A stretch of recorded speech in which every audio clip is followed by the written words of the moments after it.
So welcome to the Happiness Project. I'm Ruth, and I wanted to talk a little bit about trauma and therapy and how do you know when you need to get therapy or get help with the trauma? How do you know if your trauma is big enough? How do you know whether someone like me could help you?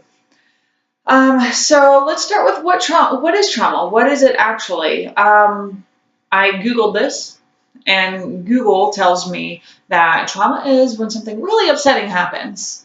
So I'll go with the therapy definition, which is a little bit better.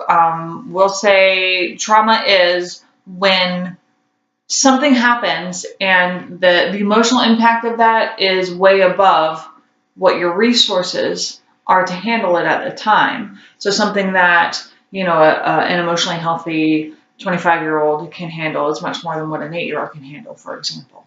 So if it overwhelms your resources, that becomes traumatic. And hopefully that explains to you how come two people can go through the same thing and one person's doing fine, the other one's absolutely devastated. And that has to do with the internal resources that they've built up. So,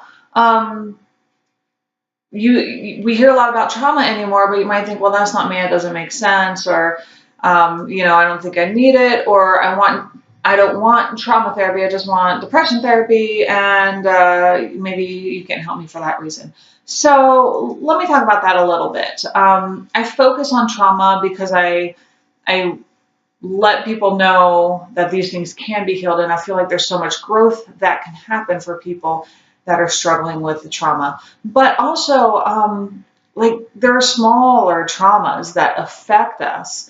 So in EMDR, we talk about big T trauma, little t trauma. Big T trauma is the things you think about, right? Seeing horrible things at war, rape, torture, years of horrific abuse as a child. These things are traumatic. Really scary accidents, seeing a loved one die. All these things can be traumatic, and we would call those big T's, or big things, big events. But little T trauma is the best example I can think of right now is of a client that I worked with, and she, there was one decent trauma, not huge, but, pretty good trauma when she was older, but it had nowhere near the ability to explain the depth of despair and worthlessness that defined her life. And so looking back at what had happened, her mother just degraded her day in and day out. If you think of a woman who looks at her own toddler and calls her fat and worthless and stupid, and that's just her opinion of her toddler, and the toddler hears that her whole life. Imagine that scenario. And that's what this woman went through. So when it came time later in life for her to deal with something that was pretty big, she had no resources because she never grew up with a sense of worth, a sense of strength, a sense of deserving.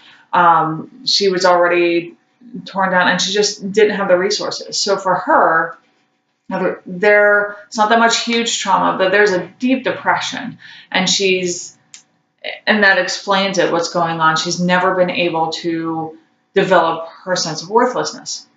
So what EMDR does is kind of interesting. It's not just the event that it works to heal. So something happens here, but beneath that is a belief that comes out of the event. I'm vulnerable, I'm powerless, I'm worthless. Finding the events helps us get there.